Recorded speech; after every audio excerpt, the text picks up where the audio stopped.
kalau pajak di korupsi maka NU haram bayar pajak.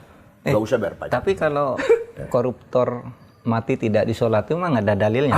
Basul Masail juga. Iya, ya? iya. Nah, gimana tuh? Innama jazaa'ul ladzina yuharibuna Allah yas'auna fil ardi fasada ayyuqtalu aw yusallabu taqadda'im wal jumlah khilaf aw yunfau minal ardi. Orang yang merusak, menghancurkan kehidupan negara lah, yas'auna fil ardi fasada, bukan hanya merugikan, tapi menghancurkan. Buang. Disalib, dibunuh, dibuang, potong 2 tangan, 2 kaki, buang ke laut. Tidak usah disolat. Tidak usah sholat. Jadi berislam tidak harus bergamis, tidak. Abu Jahal pun pakai gamis, berjenggot. Jadi Bung Karno tuh tidak bersahabat dengan Habib. Sejak kapan kita jadi budaknya orang-orang Yaman? Tidak mungkin ada ahli bait namanya Ubaidillah. Karena Ubaidillah itu gubernur Irak yang membunuh Sayyidina Husain dan saudara-saudara di Karbala. Gus Dur itu pernah mengatakan bahwa Kiai Said ini nanti akan jadi ketua PBNU umur berapa? 5, 6 kalau nggak salah kan? Iya. Jauh sebelumnya Pak Gus Dur mengatakan. Juga pernah mengatakan kepada sahabatnya Muslim Abdul Rahman, Mahfud MD itu nanti suatu saat akan dibutuhkan oleh negara. Segala mengatakan tentang saya, umur 56 tahun saya menjadi ketua PBNU. Prabowo itu orang yang ikhlas, dipecat jadi Pangkostrat, tidak melawan. Mengko bakal jadi presiden nek wis tuwa. Kiai Haji Akil Siraj, nama yang sudah sangat terkenal, memimpin PBNU dengan sangat luar biasa dan kritis. 2 periode ya Pak? 2 periode. Bahkan dulu ketika beliau PBNU mengancam kalau korupsi tidak dihapus, PBNU akan mengeluarkan fatwa agar rakyat tidak bayar pajak.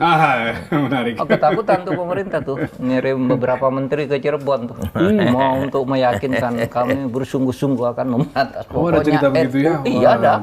Waktu beliau Masih Pak SBY, presiden. Datang beberapa menteri gantian berpidato. Takut kan kalau dibekot pajaknya oleh NU. Dan banyak lagi yang dilakukan oleh beliau. Tapi untuk itu saya persilahkan dulu Mas Rizal yang akan memandu acara kita ini, Kiai. Silakan Mas Rizal. Pak Mahfud, terima kasih. Pak Yai Said, terima kasih sudah hadir. Sama-sama. Ini audiens kita kali kedua kedatangan Kiai besar di negeri ini. Yang pertama Kiai Ma'ruf Amin. Pak Yai sudah hadir. Alhamdulillah malam ini kita kedatangan sahabat Pak Mahfud yang lain, yaitu Kiai Said Agil Siraj. Juga Kiai Mustafa Bisri sudah. Kiai Mustafa Bisri, Gus Mus ya, kita ke rumahnya waktu itu. Ya, kita ke rumahnya waktu itu ke Rembang Pak Mahfud. Ya, Kiai Mustafa Bisri, Gus Mus. Jadi sahabat Mahfud macam-macam yang sudah kita hadirkan. Ada mantan Menko, ada mantan Wapres, ya, ada pejabat menteri dan segala macam.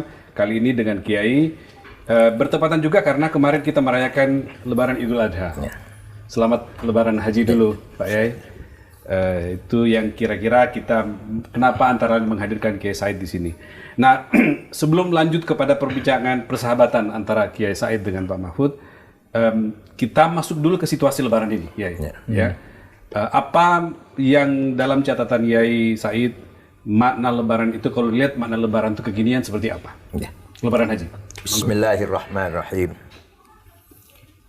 Idul Adha atau Hari Raya Korban merupakan simbol pengorbanan manusia dengan tulus ikhlas siap menerima perintah Allah.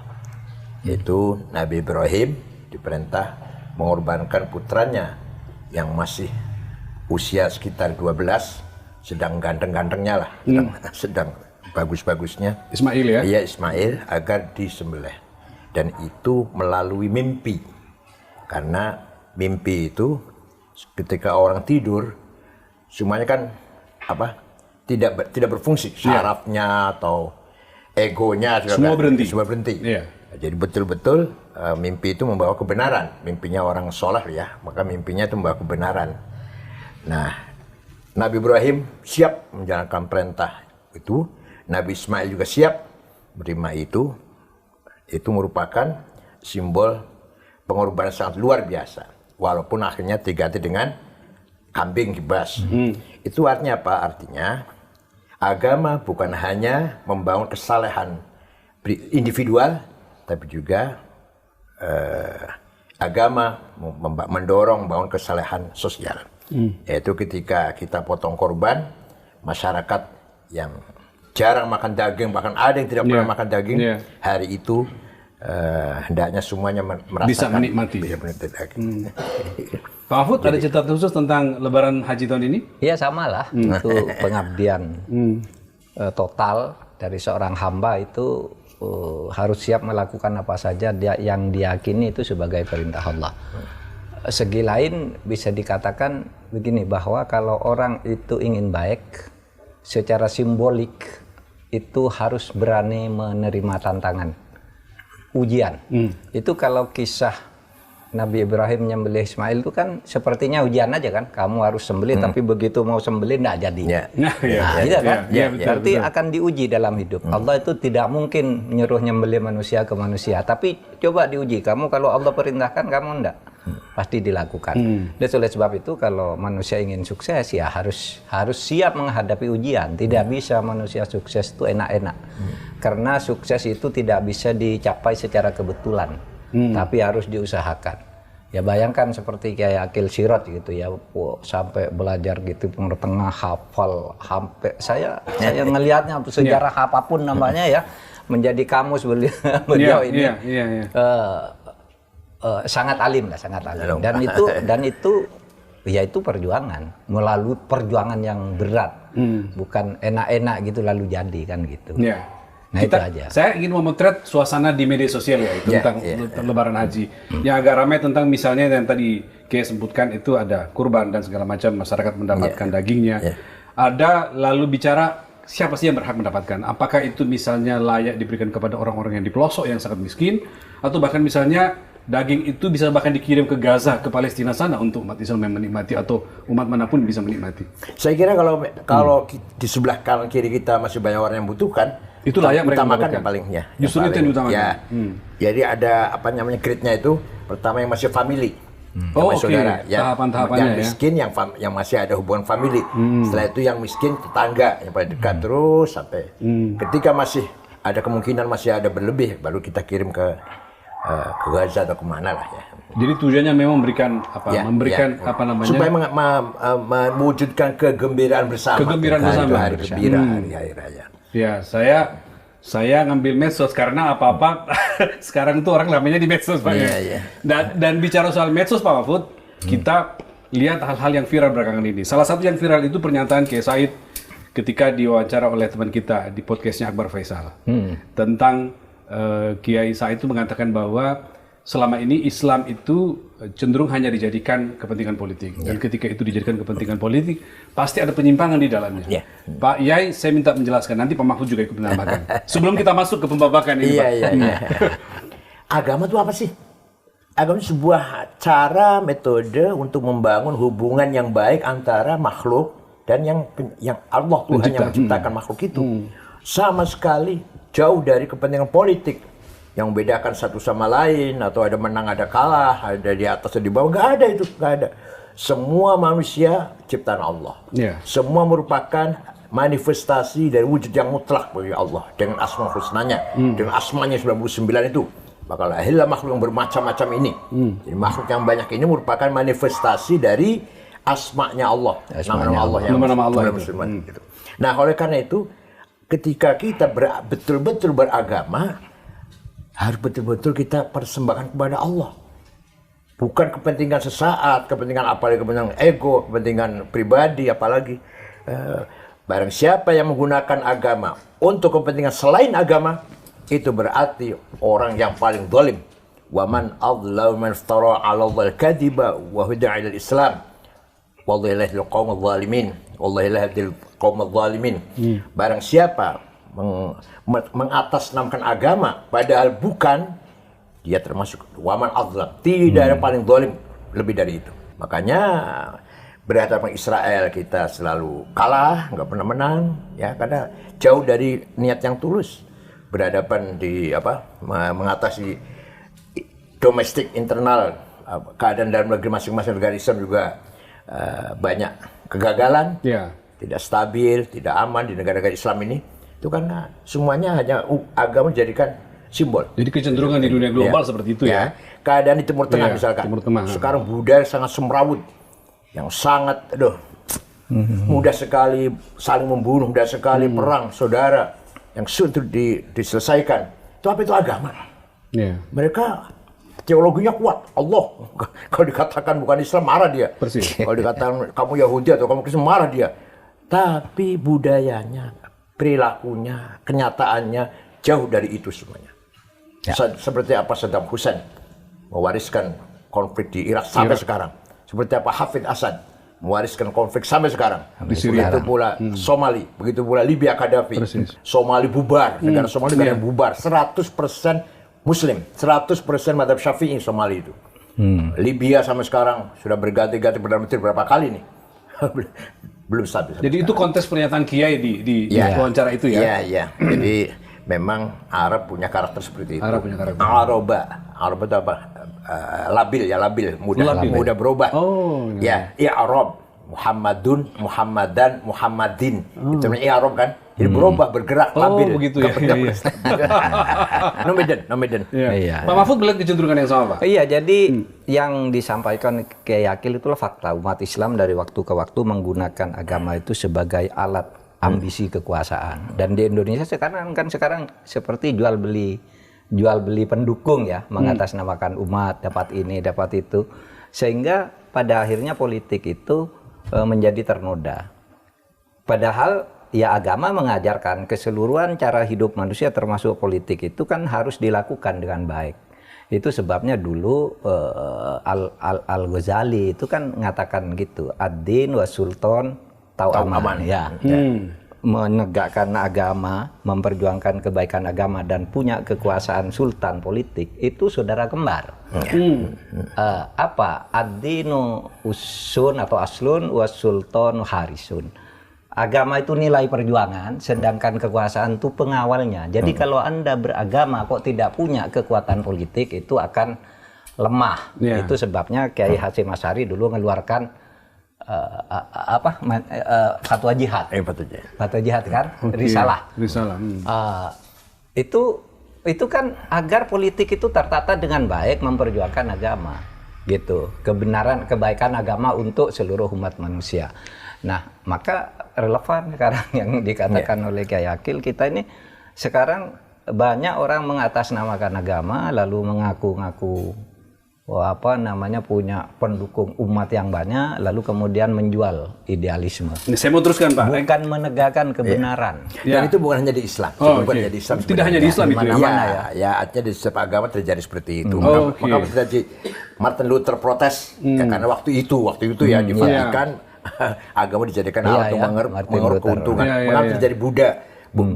Siddhartha Buddha Gautama protes kepada hierarki Hindu ya karena melihat biksu-biksu Hindu sudah menyimpang lah, maka dia keluar dari itu. Hampir semua agama gitu ya punya. Tapi saya agak fokus ya Pak Mahfud tadi. Saya potong Mahfud tadi mengatakan bahwa orang menjual agama tapi dengan sebutan untuk pendukung yang segala macam. Belakangan lagi-lagi nih referensi di medsos ramai soal panggilan Habib Mahfud.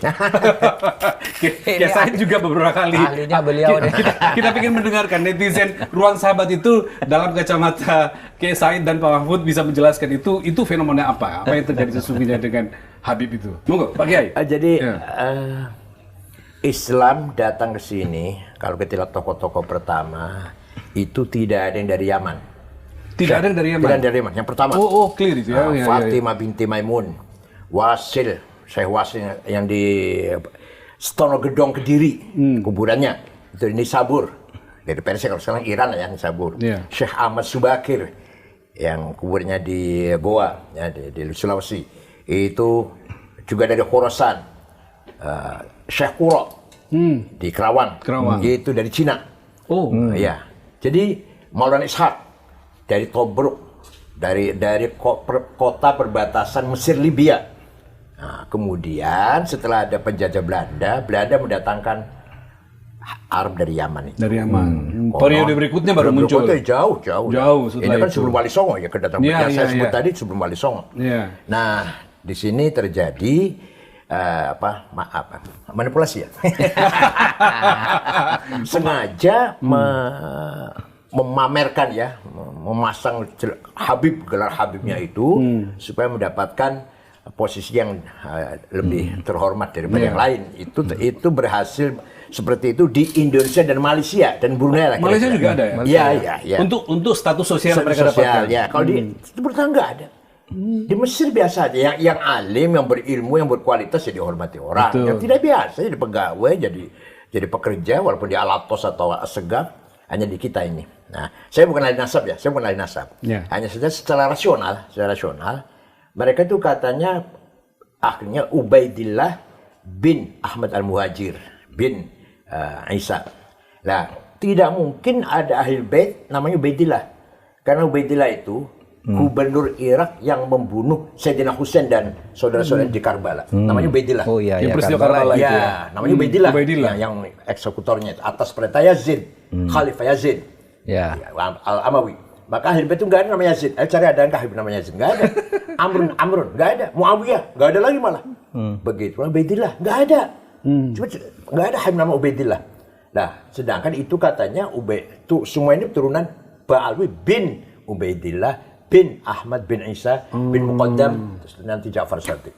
Jadi menurut saya rasional saja, tidak mungkin ada Habib namanya Ubaidillah. Itu artinya. Tapi saya bukan ahli nasab. Ya. Bukan ahli nasab. Pak Mahfud juga beberapa kali ditanya soal itu kan oleh netizen. Saya itu ya bukan ahli nasab juga, tapi saya membaca filologinya Minahim Ali itu jelas ya. Nampaknya tidak ada kaitan itu antara apa yang sekarang disebut habaib di Indonesia itu dengan Ali atau dengan Nabi Muhammad apalagi gitu. Tetapi begini, saya tidak peduli itu apakah benar apa tidak. Dia ada kaitan. Bagi saya yang menyinggung rasa nasionalisme saya itu ketika pejuang-pejuang kemerdekaan dari nenek moyang kita itu katanya Habib. Yang menentukan merdeka tanggal 17 itu Habib. Waduh. Jadi klaim-klaim seperti itu yang Pak Mahfud terganggu gitu ya. Ada surat resmi Bung Karno ya, dalam surat menyoratnya dengan Hasan itu dia merasa jengah dengan Habib. Saya nih kok begini ya, Habib nih kok begini, merasa menindihkan diri. Saya tidak suka kata Bung Karno. Ada suratnya. Ada suratnya itu. Ada suratnya. Nanti bisa dilihat.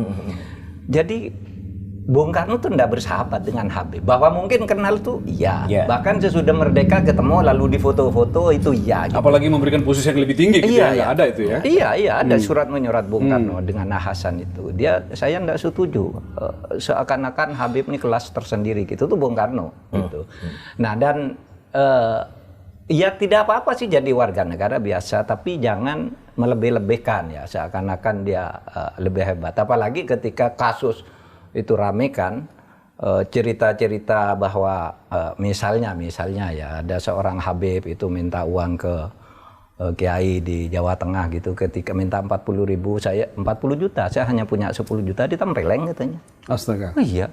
Lalu di Madura itu ada seorang punya istri cantik, kalau kamu ingin masuk surga keturunanmu diminta istrinya, dibolehkan gitu. Dan orang-orang di kampung kita biasanya yang merasa bangga banget gitu. Ya. Ini sejak kapan kita jadi budaknya orang-orang Yaman? Maka saya sebagai anak bangsa tersinggung, apalagi cerita-cerita hurufatnya itu bisa nurunkan emas. Kalau bisa nurunkan emas banyak di YouTube itu, Pak. Iya, cerita-cerita bahwa kalau seorang Habib yang gila itu lebih mulia dari 70 kepala kiai gitu kan ada.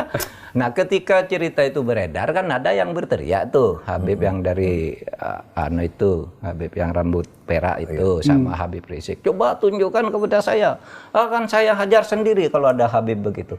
Dikeluarkanlah omongan Habib Taufik, omongan ini. Semua video-video itu keluar. Semuanya video bohong. Iya. Kayak video-video tadi. Enggak dihajar tuh. Gitu. Sudah disebut ini alamatnya, ini namanya, tanggal sekian, ngomongnya ini sih. Enggak ada dihajar, katanya mau dihajar sendiri.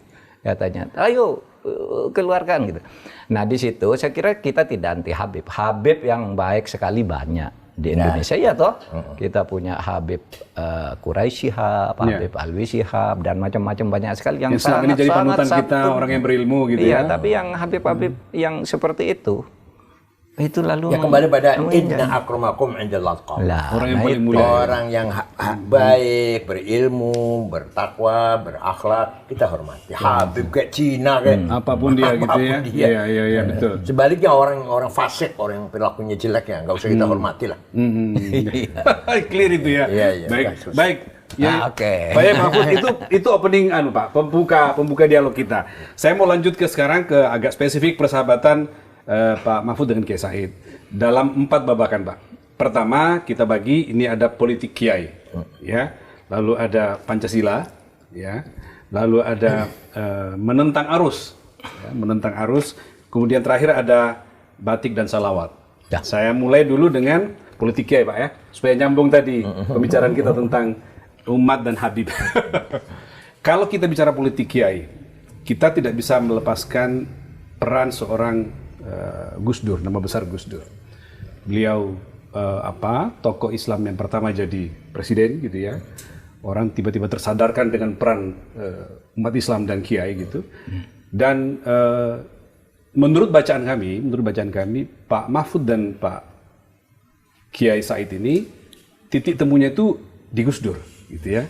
Dua-duanya orang yang lahir dari upaya perjuangan Gus Dur di NU maupun di Indonesia.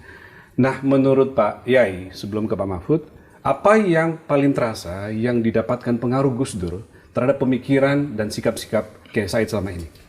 Sebelum menjawabnya langsung peran Gus Dur, jadi dulu Islam dimulai dari pantai utara. Oke. Sampai berdirilah kerajaan pertama Islam Demak. Di situ dikatakan santri, yang orang yang ikut Demak dicap menjadi santri. Namanya menjadi nama Arab. Malah pakai tahun Hijriah, Demak itu. Demak. Nah, tidak lama Raja Fatah meninggal dunia, Adipati Yunus melawan Portugis gugur di laut. Sultan Trenggono, kemudian Joko Tingkir dirayu oleh iparnya tunggal menantu ya, sama-sama menantunya Sultan Trenggono, yaitu Sutowijoyo. Kalau Joko Tingkir Hadiwijoyo. Untuk menyelamatkan kerajaan Islam, kita pindahkan ke selatan, menjauhi pantai, menjauhi laut, yaitu Pajang sekarang Sukoharjo. Oh, Pajang. Ya, Okay. Sukoharjo. Sukoharjo ya. Baru pindah, ternyata ada agenda yang lebih dalam daripada sekedar pindah kerajaan. Ternyata Joko Tingkir dikudeta, Joko Tingkir lari ke Gunung Dieng, berguru pada seorang Syekh Abdullah Qutbuddin, Syekh Tarekat Al-Qadiriyah, Qadiriyah. Nah, ternyata Sutowijoyo punya agenda besar, menjawakan Islam. Kalau Demak kan menislamkan Jawa. Maka begitu pindah ke Pajang, tahun berubah menjadi tahun apa? Soko. Tahun Soko. Tahun Saka ya, tahun Soko ya. Nama-nama juga tidak perlu nama Abdullah, Ya, Ahmad, tidak perlu, sudah tetap nama-nama Jawa. Tetap tahun Soko ya. Iya. Sampai kira-kira dikasih aja ya, lahirlah Panembahan Senopati, mendirikan Kerajaan Mataram Jogja. Di situ terjadi ketegangan. Apalagi Amangkuel pertama dalam sejarah kan pernah membantai kiai dan santri kurang lebih 6.000 di alun-alun itu. Terjadi ketegangan antara santri dan non-santri. Nah, sosok seperti Gus Dur lah yang bisa minimal merekatkan antara kelompok santri dan kelompok yang non-santri itu. Bahkan Gus Dur mengatakan itu salah. Itu kan yang membagi abangannya. Saya siapa namanya? Ya, Clifford Geertz. Ya, betul. Ya, Clifford Geertz. Jadi Islam di Jawa itu ada santri, ada non-santri. Kalau Gus Dur enggak, semuanya Islam. Dari Abdul Wahid, Khalis Majid, Amir Rais sampai Permadi, itu katanya Islam semua kata Gus Dur. Apa itu artinya? Gus Dur punya gagasan, ingin Islam di Nusantara punya tipologi sendiri, tidak seperti di Timur Tengah atau Islam Arab yang mudah sekali mengadu domba, mengadu antara Islam dan budaya, teologi dan budaya. Ini pemikiran Gus Dur. Iya. Saya pahamnya itu, Gus Dur yang menjadi penengah, jadi perekat pertemuan antara santri dan yang non santri tadi. Oleh Gus Dur semuanya sama, Islam semuanya lah. Nah, maka Gus Dur sering punya teologi membumikan Islam. Islam. Nah, saya tahun 2015 punya ide Islam Nusantara. Islam Nusantara adalah Islam yang dibangun di atas budaya. Budayanya lestari, Islamnya jadi kuat. Itu luar biasa itu. Luar biasa. Dan itu juga terrefleksi dari gagasan Gus Dur yang jauh sebelumnya gitu ya. Iya, saya terpengaruh. Jelas pengaruhnya.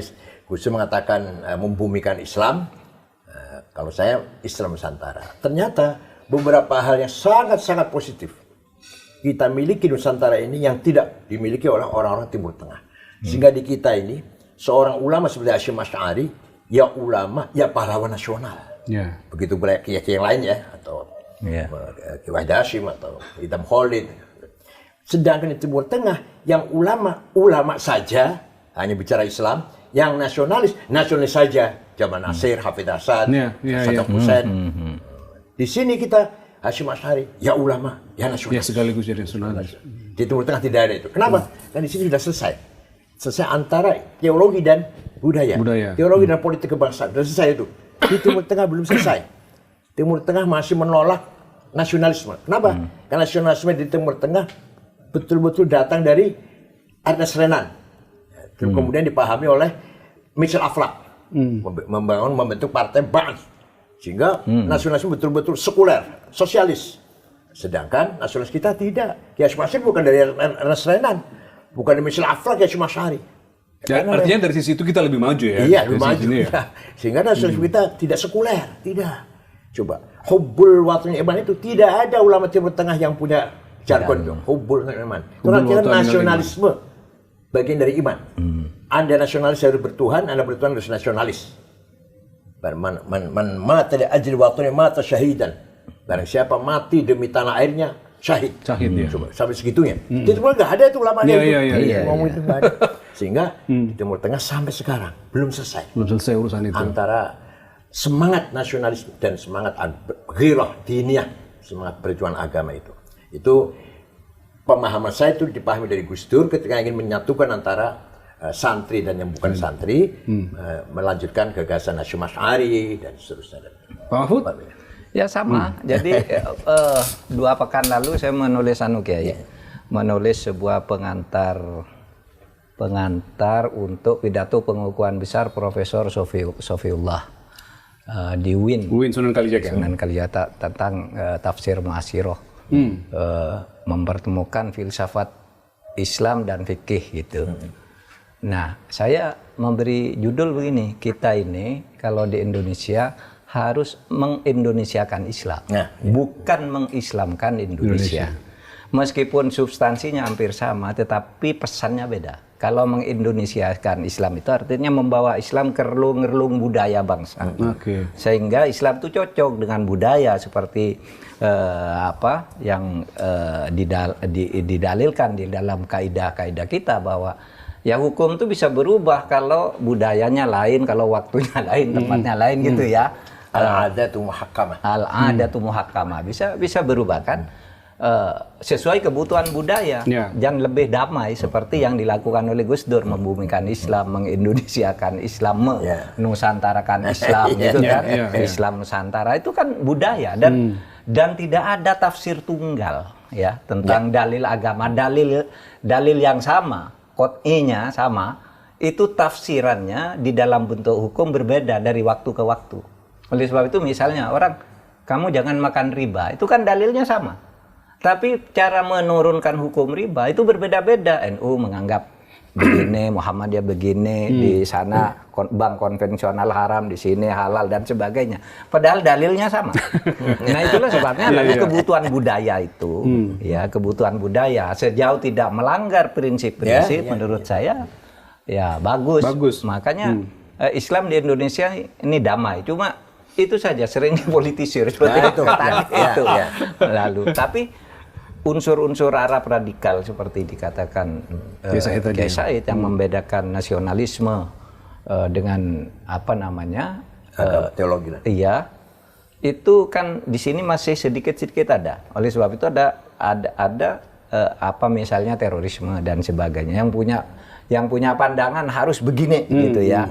Seperti dulu terjemahan lain, implementasi lain dari saya yang Ikhwanul Muslimin itu Kutub ya, Kutub ya. Yang kemudian sangat radikal itu yang kemudian banyak juga terimpor ke sini, tapi secara umum itu sudah bisa diatasi. Cuma kita harus hati-hati. Kita negara udah punya BNPT dan sebagainya ya, kemudian lembaga-lembaga yang menyiapkan. Ya, pesantren sudah diajari tentang apa hidup berkebangsaan, apa namanya yang pluralis.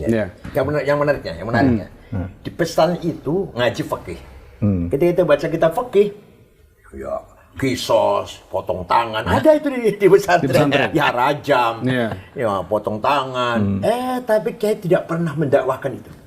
Ayah saya sendiri penceramah. Sebagai ilmu didapatkan. Iya. Tetapi sebagai implementasi tidak didakwakan ke sana. Iya.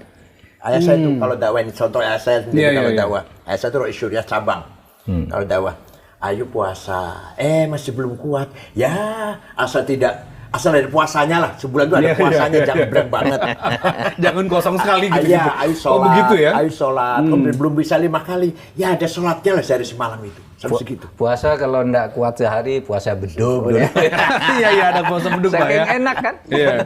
Banyak yang diajarkan di pesannya itu. Fathul Mu'in. Fathul Mu'in itu apa? Mantarokas sholat, muta'amidan, faqad kafar. Keras betul ya? Barang siapa meninggal sholat dengan sengaja, kafir. Fastu tiba, diperintah tobat. Wa illa fasaif. Diminta tobat. Kalau mau tobat, bunuh. Orang yang meninggal sholat dengan sengaja. Itu dibaca oleh Kiai Fathul Mu'in, diajarkan. Tapi ketika menyampaikan dakwah ke masyarakat, nggak pernah itu dikeluarkan. Nggak pernah dikeluarkan. Lagi-lagi konteks itu penting ya, situasi itu yang Pak Mahfud sampaikan tadi. Bukan hanya contohnya, semua Kiai ini seperti itu semuanya. Saya mau lanjut lagi Kiai dengan tentang Gus Dur dan politik Kiai. Dari bacaan kita nih, ada banyak peran yang cerita di mana Gus Dur membawa Kiai Said dan Pak Mahfud itu sebagai dua tokoh Nahdien ke dalam pusaran perjuangan di NU dan makin besar perannya di pemerintahan Indonesia. Ya, apa yang Pak Mahfud lihat? Dari titik itu, seperti apa Gus Dur membawa Anda berdua, Pak Mahfud dan Pak Kiai Said ini sebagai tokoh yang di mata Gus Dur ini, jadi pernah ada cerita yang kita baca bahwa Gus Dur itu pernah mengatakan bahwa Pak Said ini nanti akan menjadi ketua PBNU umur berapa? 5, 6, kalau nggak salah kan? Jauh sebelumnya Pak Gus Dur mengatakan.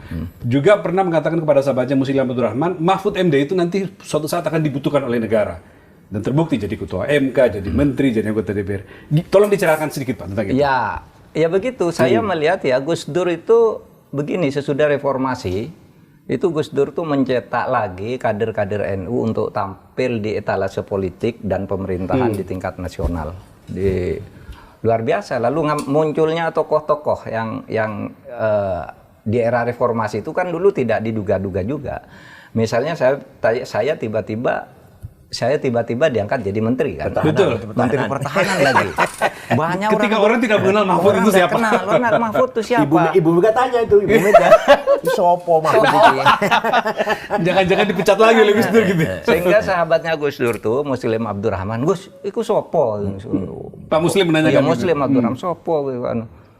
Lim katanya. Ini nanti orang ini akan dibutuhkan oleh negara. Kamu lihat aja katanya. Waktu itu ada tulisan Muslim Abdul Rahman ketika membuat endorsement sebuah buku waktu Gus Dur baru wafat itu. Lalu bercerita di situ dia di situ.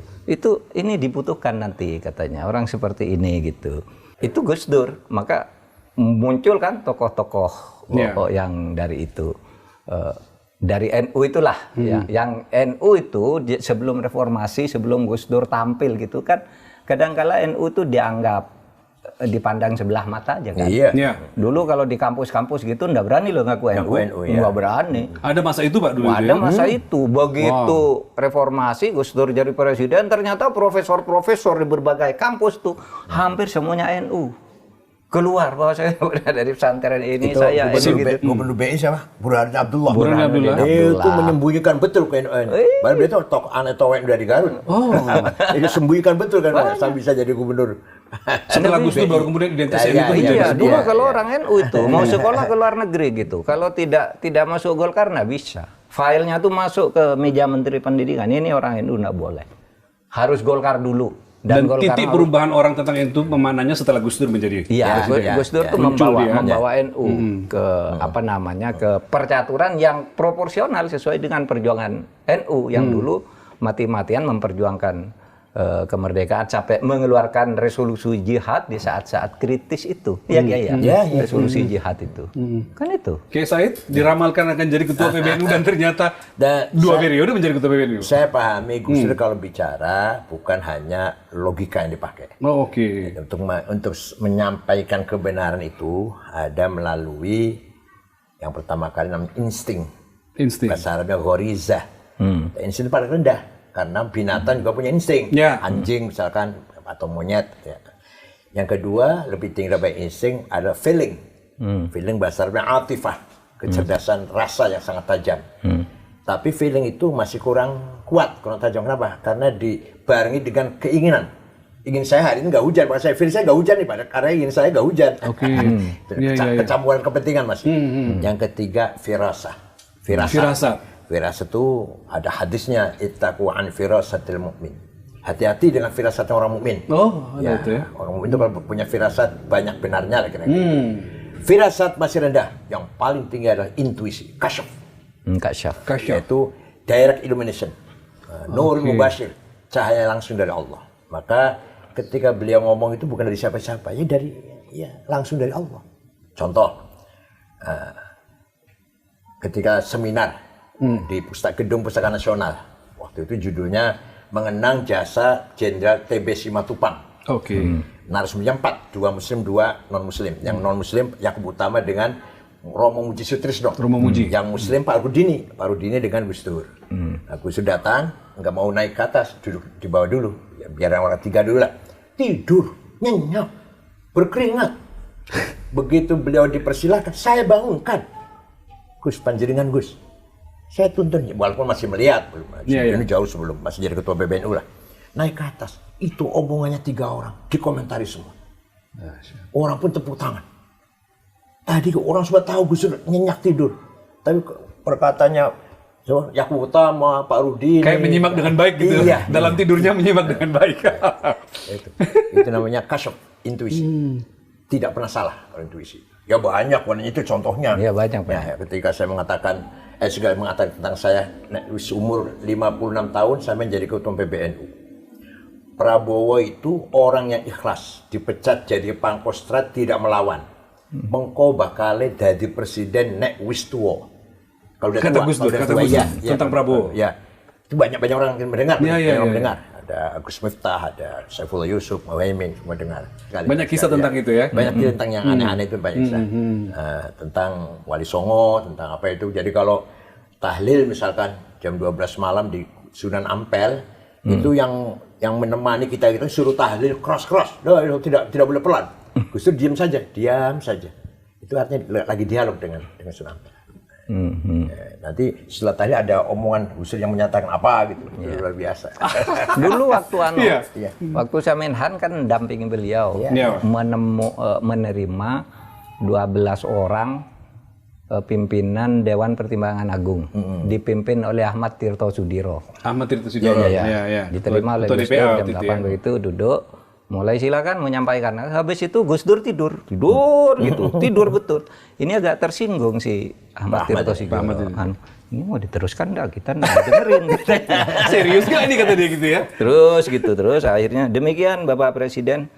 Baik katanya. Lalu ditanggapi satu persatu loh. Runtut itu seperti yang disampaikan oleh itu. Ini datanya.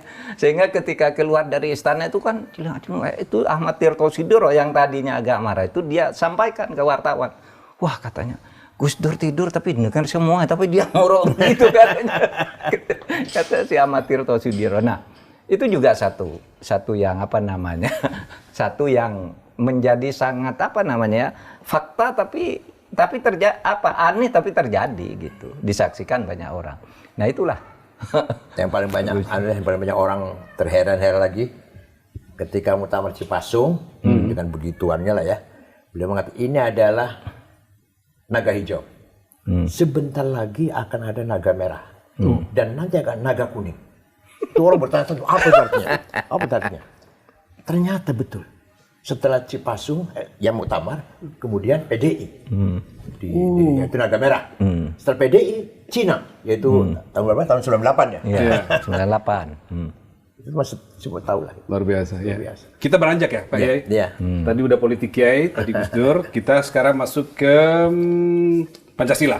Ini Pancasila. 1 Juni kemarin baru kita peringati Pancasila.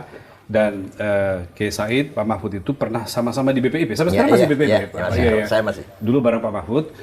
Ada yang khas, karena kita lihat tokoh Islam itu yang sejauh ini getol atau suka sekali bicara tentang ideologi dan Pancasila gitu, itu adalah Pak Mahfud dan Kiai Said. Tentu yang lain juga ada, tetapi kita melihat kesamaan di sisi itunya. Apa yang menjadi kesadaran Pak Mahfud dan Ke tentang ideologi ini harus selalu disampaikan, termasuk menjelaskan ideologi Pancasila? Pak Mahfud dulu. Karena gini ya, perbedaan antar manusia itu fitrah. Tetapi manusia itu harus hidup bersama. Itulah sebabnya kita harus punya ideologi sesuai dengan kebutuhan tempat. Nah, saya ikuti itu pemikirannya Gus Dur, negara itu perlu enggak? Ya perlu. Tapi sistem bernegara itu bisa beda-beda. Misalnya di dalam Al-Quran banyak kata negara kan, khalifah, khilafah, kholaif, kemudian sultan, bilad, balad gitu, itu kan negara lah, mengacu pada negara. Tapi berarti negara ada di kehidupan manusia. Itu sebabnya Nabi Muhammad mendirikan apa yang kalau menurut konvensi Montevideo PBB itu syarat negara itu kan ada 3, ada rakyatnya, ada wilayahnya, ada pemerintahnya. Nah, dan Nabi Muhammad itu sudah negara, cuma waktu itu belum ada definisinya. Ya. Nah, tetapi kalau negara itu penting, lalu sistemnya itu sesudah Nabi beda-beda.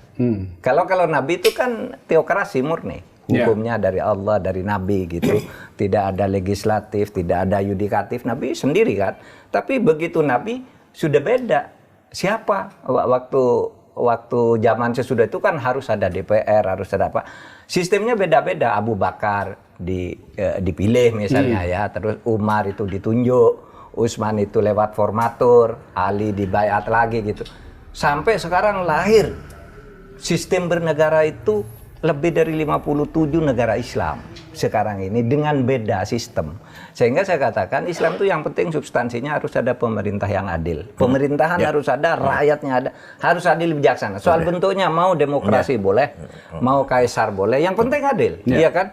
Mau republik boleh, mau kerajaan boleh, mau federal boleh, apa saja boleh. Itu di 57 anggota negara OKI itu negara disebut negara-negara Islam, negara kaum muslimin, tapi beda-beda. Yeah. Semuanya kaum muslimin gitu. Sehingga saya katakan kalau di Indonesia sih, kenapa sih orang kok berteriak-teriak khilafah gitu ya? Itu dia. Khilafah itu kan sebuah istilah yang generik ya. Khilafah itu pemerintahan. Indonesia ini kalau di bahasa Arab kan bisa juga khilafah al-Indonesia gitu ya. Cuma kok mau dibangun khilafah gitu. Nah, dulu ada yang mau berdebat, kita debat tentang ini. Saya bilang, nggak usah debat, tunjukkan saja kepada saya sistemnya itu apa. Yang diajarkan dalam Al-Quran Sunnah. Nggak ada. Terus, yang mana yang benar? Khulafaur Rasyidin. Khulafaur Rasyidin aja beda-beda. Saya bilang, yang mana yang benar tuh di antara 4? Semuanya Rasyid. Iya, semuanya Rasyid. Semuanya Rasyid. Padahal beda kan? Ada penunjukan, ada pemilihan, ada apa gitu. Sampai akhirnya lahir republik, lahir kerajaan, lahir ini macam-macam kan. Di berbagai negara ada kerajaan Islam, negara Islam Pakistan, ada negara Islam Malaysia, kan beda-beda. Brunei, kemudian Libya, itu sistemnya beda. Beda-beda semua tuh. Tapi mereka merasa ini yang Islam gitu. Kita di Indonesia juga ini Islam yang cocokkan. Nah, itulah yang disebut mengindonesiakan Islam. Pak Yai tentang ideologi tadi? Tapi sebenarnya begini ya. Terus terang saja nih. NU sebelum dipimpin Gus Dur masih ada kecenderungan ingin tatbik syariah. Ingin menjalankan syariat Islam. Sebelum ketuanya Gus Dur. Sebelum Gus Dur. Masih ada semangat. Ada kecenderungan itu masih. Semangat itu masih ada. Sebelum 84 ya. Dengan soft, bukan radikal. Iya, betul. Berarti cita-cita itu loh masih ingin belum hilang, masih ada yang perasaan seperti itu. Islam berjalan di Indonesia setelah Gus Dur itulah final dan Ki Ahmad Siddiq yang waktu itu. Bahwa Pancasila, 1945, NKRI, Bhinneka sudah final. Jangan ada organ yang bermimpi ingin merubah Pancasila. Itu tahun 84. Maka menerima asas tunggal Pancasila. Kemudian beliau sangat dekat dengan Pak Harto waktu itu, sangat dekat sekali. Blusak-blusuk biasa itu. Nah, suatu saat Gus Dur ingin mengadakan apel setia pada Pancasila. Rencananya 2 juta orang kumpul di Senayan. Pak Harto tersinggung. Apa yang tersinggung Pak Harto? Ini mau apa? Sopos ya. Begitu ya. Maka Pak Rudini sebagai Mendagri melarang itu dilakukan. Menjegal masa akan datang. Menjagal masa yang akan datang. Sehingga akhirnya sekitar 100.000 lah. Itu pun diisi dengan santri-santrinya Siddiqiyah, santrinya Muhammad. Nah, Gus Dur nulis dengan tangan sendiri kepada saudara Soeharto. saya tidak tanggung jawab kalau umat Islam Indonesia seperti Aljazair. Waktu itu Aljazair, partai yang menang Partai Islam Radikal, Abbas Madani namanya, Abbas Madani waktu itu. Kemudian dibatalkan oleh PBB atau oleh Prancis lah, Prancis. Artinya Bang Kiai, siapa tuh sejak lama Gus Dur membaca kekhawatiran itu sehingga dilakukan gitu ya, menyadarkan masyarakat. Bahwa kita ini mau apel Pancasila. Kenapa nggak boleh? Saya tidak tanggung jawab kalau akan lahir kelompok radikal seperti atau kelompok radikal akan menang. Islam radikal akan menang seperti Aljazair. Waktu itu Partai Islam Radikal menang, ketuanya Abbas Madani. Istilah mulai Gus Dur dan Pak Harto agak renggang. Makanya ya, jadi konteks pertemanan persahabatan Kiai Said dengan Pak Mahfud itu kita melihat ketika sejumlah tokoh pergerakan Islam masih mengharapkan Islam sebagai ideologi gitu. Dua tokoh ini sudah kemana-mana menjelaskan tentang betapa ideologi Pancasila itu menjadi. Apalagi kalau kita lihat Piagam Madinah. Ketika Nabi Muhammad hijrah ke kota Yathrib, itu namanya kota Yathrib namanya. Dulu ya, Madinah sekarang. Karena yang bangun itu namanya seorang namanya Yathrib. Bin Laud, bin Amlik, bin Sam, bin Nuh. Yang membangun kota Madinah. Kota Yathrib Kota Yathrib berubah jadi Madinah. Nah, Nabi hijrah masuk ke kota Yathrib, ternyata di situ penduduknya plural. Ada umat Islam pendatang namanya Muhajirin, ada umat Islam pribumi namanya Ansor. Ada non-Muslim Yahudi besar 3 suku, lebih besar daripada Ansor. Ansor cuma 2 suku, Aus dan Khazraj. Tapi kalau Yahudi 3, lebih dominan Yahudi. Bani Nuqo, Bani Quraidah, Bani Nadir, pelarian dari Sinai. Ketika Yahudi sampai Sinai, Nabi 40 tahun, Nabi Musa meninggal, Nabi Harun Yusha meninggal, Yahudi bercerai-berai, kebanyakan ke Eropa. Nah, 3 suku ke Madinah, Yathrib, yang keturunannya jumpa dengan Nabi Muhammad. Maka dalam surat Al-Quran, Baqarah, terus Bani Israil itu banyak sekali cerita dialog antara Nabi Muhammad dengan Yahudi Madinah. Berjuz-juz di Quran juga cerita tentang Yahudi dan Nabi Muhammad. Nah, ketika masih ada pagan di Yathrib itu, musyrikin masih ada sedikit. Nabi Muhammad memutuskan Bismillahirrahmanirrahim. Hadza kitab Muhammad. Ini keputusan Muhammad. Al-muslimuna min Quraisy. Muslim dari Quraisy. Wal muslimun Yathrib, pribumi. Wal Yahud dan Yahudi. Wa man tabi'ahum wa lahiqa bihim wa jahada ma'hum innahum ummatun wahidatun min dunin nas. Muslim pendatang, Muslim pribumi, Yahudi asalkan satu cita-cita. Lahiqa bihim, tabi'ahum, jahada ma'hum, satu misi perjuangan. Innahum ummatun wahidah, sungguhnya umat yang sama, umat yang satu lah. Itu artinya Nabi Muhammad membangun masyarakat yang plural tapi punya satu visi misi cerita. Masalahnya diikat dengan kesamaan visi misi, bukan di atas konstitusi agama, bukan konstitusi etnik atau suku. Itulah disebut namanya Madinah. Madinah itu menggabungkan antara thaqafah dan hadarah. Thaqafah capaian culture, scientific namanya thaqafah. Capaian welfare namanya hadarah. Dua-duanya maju, Madinah. Madani. Pak Mahfud selalu mengatakan dalam konteks itu Indonesia ketika menjelang merdeka juga itu. Iya sama. Itu, ya? Saya mempersamakan Piagam Madinah tadi yang disampaikan oleh Kiai Said tadi. Sama loh konstruksinya dengan kemerdekaan. Hadza kitab Muhammad misalnya. Inilah proklamasi kemerdekaan kan gitu ya. Proklamasi itu kan kitab ketetapan tulisan kami bangsa Indonesia. Bangsa itu Quraisy itu yang bersuku-suku satu. Ini kami bangsa Indonesia menyatakan kemerdekaan. Falahi qobihim gitu kan. Wajah ada mahum itu hal-hal yang mengenai pemindahan kekuasaan dijihadkan bersama-sama. Kan sama dengan proklamasi.